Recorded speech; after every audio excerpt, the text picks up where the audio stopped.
Hello everyone, I am Marijn Dekkers, Chairman of Unilever. After careful consideration, the Unilever board is announcing today its decision to simplify the company's corporate structure into a single legal entity in the Netherlands. I wanted to take this opportunity to explain briefly why.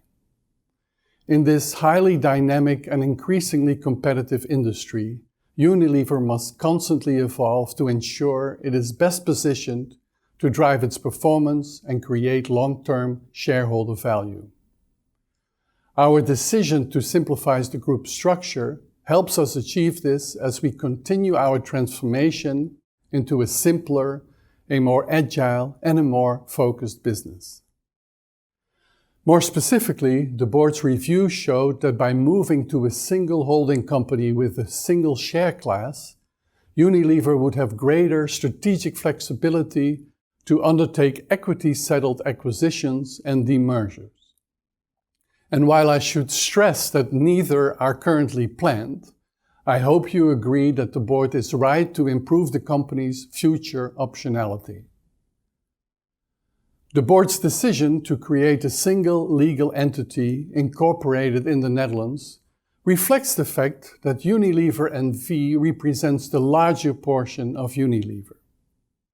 Indeed, Unilever NV shares account for approximately 55% of the group, and they trade with greater liquidity than PLC shares. Under the changes, the new holding company will continue to be listed in London, Amsterdam, and New York. Let me now say a few words about corporate governance. Over the last 15 years, we've taken major steps to be at the forefront of good corporate governance, including, most recently, the acquisition of the NV preference shares, which represent only 0.5% of NV's share capital, but had 20% of voting rights.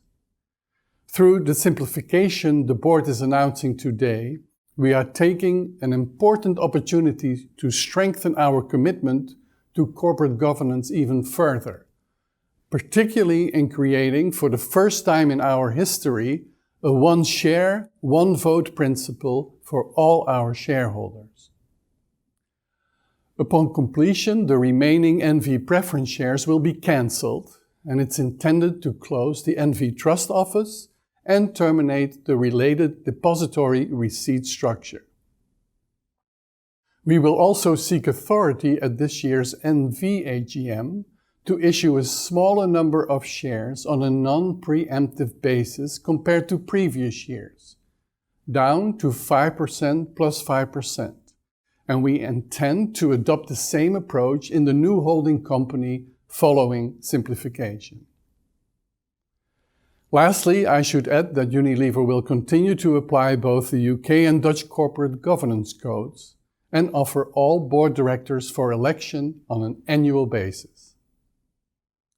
So, in summary, we are in no doubt that the changes we are making today will strengthen our company, putting us in the best position to continue our track record of delivering long-term, competitive performance and shareholder value creation.